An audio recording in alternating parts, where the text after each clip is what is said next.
देखिए ये बहुत ही दुखद है क्योंकि हम लोग देखते हैं कि जो पहाड़ी राज्य है, ये पहाड़ी राज्य पहाड़ों को लेके ही बना था। क्योंकि पहाड़ों के डेवलपमेंट को लेके वहाँ का जो मूल निवासी था, उसके डेवलपमेंट को लेके ये राज्य बनाया गया था। लेकिन आज आप जिन पहाड़ों की वजह से आप विधायक और सांसद बन रहे हो, उन्हीं पहाड़ों को आप नेग्लेक्ट कर रहे हो, उन्हीं पहाड़ों पे आप जाने के लिए डर रहे हो। तो इस पहाड़ी राज्य की जो परिकल्पना थी, वो तो निराधार हो गई।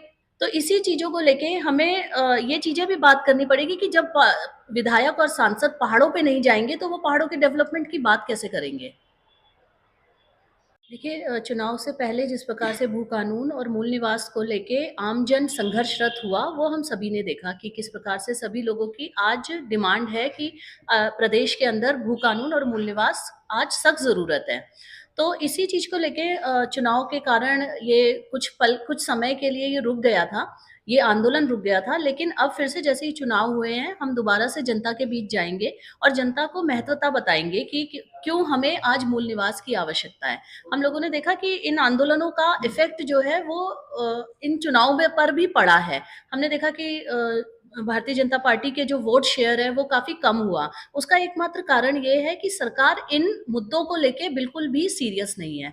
हम लोगों ने देखा भू कानून को लेके कमेटी बनाई गई, लेकिन उस कमेटी का अभी तक कोई रिज़ल्ट सामने नहीं आया है। और इन सब चीज़ों को लेके हम जनता के बीच एक बार फिर जाएँगे और फिर से जनता को इसके लिए जागरूक करेंगे और हमें पूरा यकीन है कि हमें जनता का समर्थन मिलेगा और एक बार फिर मूल निवास और भू कानून की लड़ाई उसी तर्ज पर जिस प्रकार से चुनाव से पहले हम लोग आंदोलनरत थे, उसी प्रकार से ये दोबारा से ये आंदोलन शुरू होगा। देखिए जैसे पिछले साल 2023 में दिसंबर के महीने में देहरादून से मूल निवास और भू कानून की एक बड़ी महारैली हमने इस प्रदेश में देखी थी, जिसे अपार जन समर्थन यहाँ पर हासिल हुआ था। उसके बाद बागेश्वर, भिकियासैंण, टिहरी, कोटद्वार और श्रीनगर में कुछ बड़ी महत्वपूर्ण और बड़ी रैलियां हुई, जिसमें पूरा एक जनसैलाब उमड़ा था, क्योंकि मूल निवास और भू कानून इस प्रदेश की एक मुख्य मांग है और ये हमारे संस्कृति, हमारे अस्तित्व से जुड़ा हुआ प्रश्न है।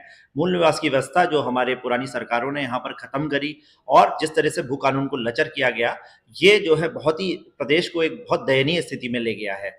हमने पिछले आंदोलनों में जो देखा, उसमें बड़े संख्या में लोग यहाँ पर आए और लोगों ने अपना समर्थन इस आंदोलन को दिया।